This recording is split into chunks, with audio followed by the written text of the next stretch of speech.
In der ersten Folge ging es darum, Manipulationen zu erkennen, also nicht verdreht zu werden. Und heute kommt die zweite Seite der Medaille. Denn selbst wenn du Manipulation erkennst, bleibt ein Problem. Das Dauerfeuer macht müde, es macht hart, es macht gereizt und manchmal macht es auch hilflos. Und deshalb geht es heute nicht um schau keine Nachrichten und auch nicht um reiß dich zusammen.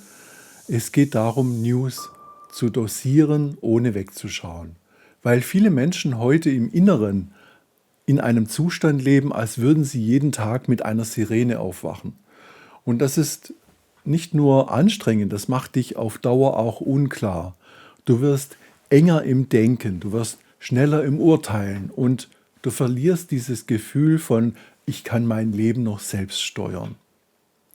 Heute bauen wir deshalb ein kleines System auf, kein kompliziertes Regelwerk, eher ein Schutzgeländer, damit du informiert bleiben kannst und danach wieder im Leben landest.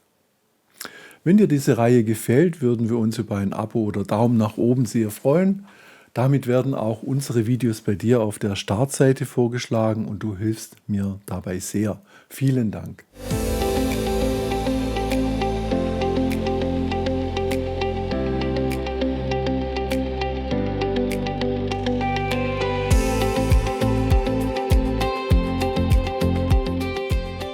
Nachrichten sind heute selten neutral.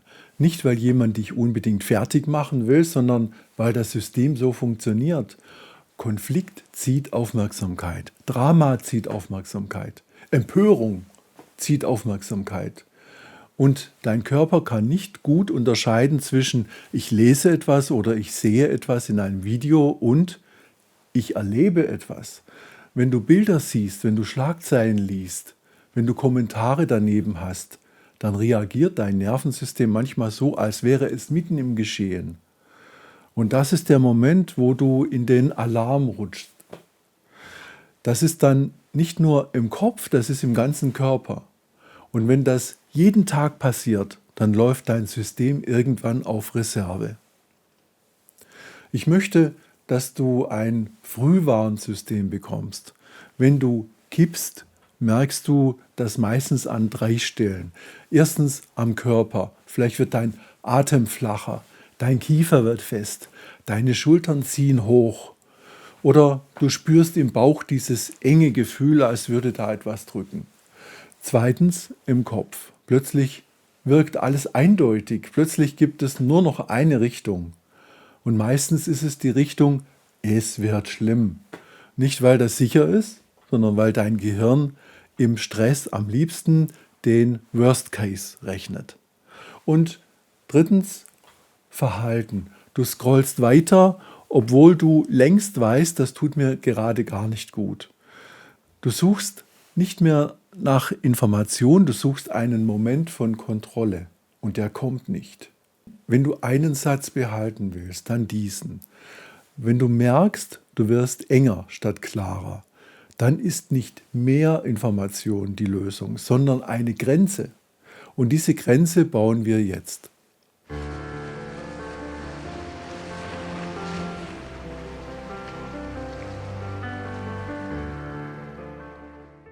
Das Herzstück ist das Nachrichtenfenster. Das ist ein fester Rahmen für Informationen, damit du nicht den ganzen Tag im Nebenbei-Alarm lebst. Stell dir vor, du würdest den ganzen Tag an einem offenen Fenster sitzen, im Sturm. Du würdest irgendwann frieren, auch wenn du dich anstrengst, warm zu bleiben. Du brauchst also nicht mehr Willenskraft. Du brauchst ein Fenster, das du bewusst auf- und zumachen kannst. Ein Nachrichtenfenster besteht aus 3 Dingen. Erstens, wann? Nicht dauernd, nicht nebenbei, nicht bei jedem kleinen Leerlauf, sondern zu einer festen Zeit, zum Beispiel einmal mittags und einmal am frühen Abend. Du darfst es natürlich an dein Leben anpassen. Wichtig ist nur, du entscheidest, nicht der Feed. Zweitens, wie lange? 10 bis 15 Minuten reichen oft, um die wichtigsten Dinge mitzubekommen. Danach nimmt der Nutzen eigentlich nur noch ab und der Stress nimmt zu. Und genau das ist der Punkt, du willst informiert sein und nicht überfüllt mit negativen News sein. Drittens, wo? Nicht als letztes vorm Einschlafen, nicht im Bett, nicht beim Essen. Wenn du dir abends kurz vor dem Schlafen Alarm ins System jagst, ist das wie ein Espresso um 23 Uhr. Wie sieht dein Nachrichtenfenster aus? Wann und wie lange? Schreib's mir gerne in die Kommentare und wenn du Ideen für weitere Videos hast, immer her damit. Und hier kommt jetzt ein Satz, der fast immer stimmt. Wenn du keinen Rahmen setzt, setzt der Algorithmus deinen Rahmen. Denn der Algorithmus sucht genau das nächste Video für dich raus, das dich wieder triggert. Kleiner Hinweis, in der Videobeschreibung findest du einen Link zu einem Arbeitsblatt als PDF-Datei zum Download. Das sind das Nachrichtenfenster, die wichtigsten Stellschrauben und der 2-Minuten-Reset nochmal kompakt zusammengefasst. Dann hast du es griffbereit, wenn du das nächste Mal merkst, es wird mir zu viel.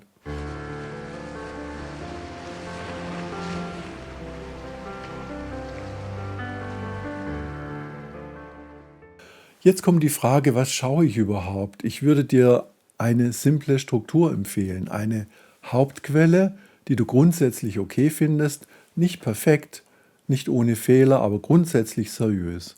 Und eine zweite Quelle als Gegencheck, aber nicht als Dauerfutter, nur als kurzer Abgleich, wenn es was Wichtiges ist. Und jetzt der entscheidende Teil, nämlich die Formate. Es gibt Formate, die informieren und es gibt Formate, die dich hochdrehen. Wenn du sehr kurze, stark emotionalisierte Clips konsumierst, dann bekommst du oft nicht mehr Überblick, sondern mehr Adrenalin. Das gilt besonders für Shorts, für Reels, für Breaking, Dauerfeuer oder Clips ohne Kontext. Das ist fast wie Fast Food für den Kopf. Es füllt kurz, aber es nährt nicht. Und was ebenfalls problematisch ist, sind Kommentarspalten. Nach Folge 1, weißt du, Kommentarspalten sind Stimmungsräume. Du kannst dir dort ein Gefühl abholen, aber selten die Wahrheit. Wenn du merkst, du wirst dort sofort wütend, traurig oder verächtlich, dann ist das ein guter Moment auszusteigen. Machen wir das ganz praktisch, nicht mit dem Anspruch, alles zu ändern, sondern mit 2, 3 Stellschrauben, die sofort wirken. Erstens, Benachrichtigungen. Wenn dein Handy ständig piept, entscheidet dein Nervensystem, es ist dringend. Und dann bist du im Daueralarm, ohne dass du es realisierst. Benachrichtigungen für News und Social auszuschalten, ist keine Schwäche. Das ist Selbstschutz. Zweitens, die Startseite. Viele Plattformen zeigen dir nicht das Wichtigste, sondern das, was dich auf der Seite hält. Und das ist oft das, was dich triggert.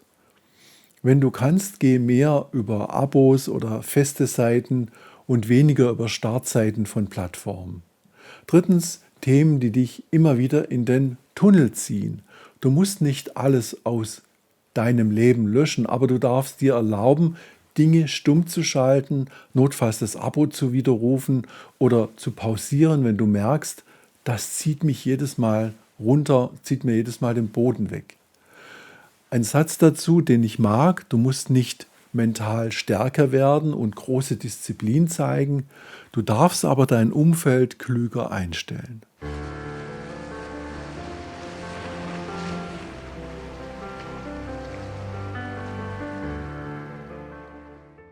Jetzt kommt etwas, das viele vergessen. Nicht nur wie viel ist wichtig, sondern auch, was passiert danach. Denn wenn du Nachrichten konsumierst und dann einfach weiterläufst, bleibt oft eine Restspannung im System. Du gehst dann durch den Tag, bist dünnhäutig, müde, angespannt und weißt gar nicht genau warum. Darum machen wir nach dem Nachrichtenfenster ein 2-Minuten-Reset. Nicht um zu vergessen, was passiert, sondern um wieder in dein Leben zurückzukommen. Der Reset besteht aus 3 kleinen Teilen. Erstens den Körper, 30 Sekunden. Steh kurz auf, roll die Schultern, so zum Beispiel, löse den Kiefer, atme einmal bewusst langsam aus. Nicht spirituell, nicht magisch, sondern einfach ein körperliches Signal, der Alarm ist vorbei. Zweitens, Orientierung, auch wieder 30 Sekunden. Schau dich im Raum um. Nimm wahr, ich bin hier, jetzt.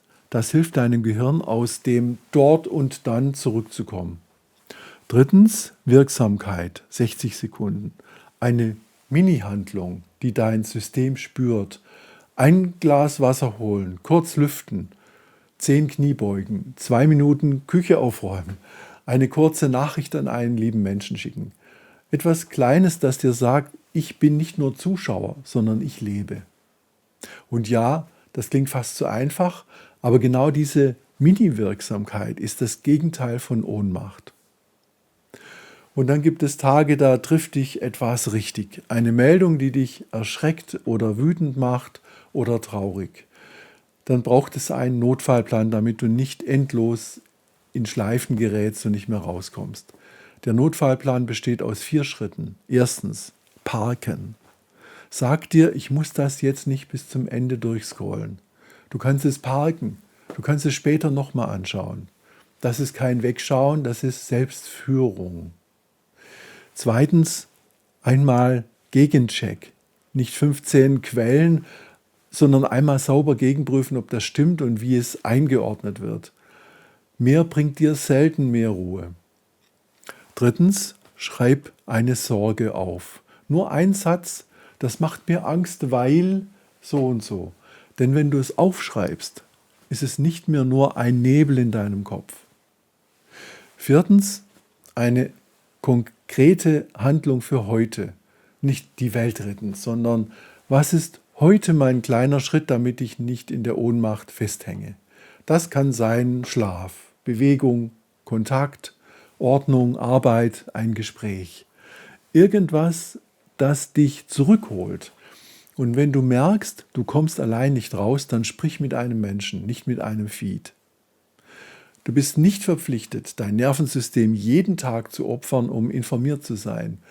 Information ist wichtig, aber dein innerer Zustand ist die Grundlage dafür, was du daraus machst. Wenn du willst, dann mach heute nur einen kleinen Schritt. Leg 2 Nachrichtenfenster fest, eine Dauer und eine Reset-Handlung danach. In Folge 3 gehen wir noch einen Schritt weiter.